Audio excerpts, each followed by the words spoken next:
ব্যস্ত থাকা আর এগিয়ে যাওয়া এক জিনিস নয়। আমি একদিন একটা বই পড়তেছিলাম, think and grow rich. Napoleon Hill একটা কথা লিখেছেন, definiteness of purpose is the starting point all of achievement. অর্থাৎ সব বড় অর্জন শুরু হয় যখন আপনি পরিষ্কারভাবে জানেন আপনি কি চান। অনেক দিন ধরে আমি কাজ করছি, অফিস টু বাসা, বাসা টু অফিস। 7 ইয়ার্স এভাবে আমি লাইফ থেকে নষ্ট করে ফেলেছি। 7 বছর আগে যেমনটা ছিলাম, 7 বছর পরে এসেও আমি সেই জায়গাতেই পড়ে আছি।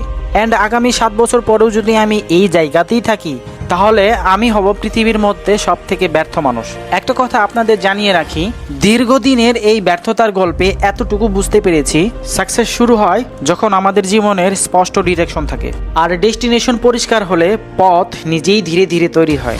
হয়তো আজ আমি সেখানে পৌঁছাইনি, কিন্তু এইটুকু অন্তত জানি আমি কোথায় যাচ্ছি। ভিডিওটি শেয়ার করে সকলকে দেখার সুযোগ করে দিন। পরবর্তী ভিডিওর জন্য ফলো অ্যান্ড সাবস্ক্রাইব করে রাখুন। সকলকে অসংখ্য ধন্যবাদ। আসসালামু আলাইকুম।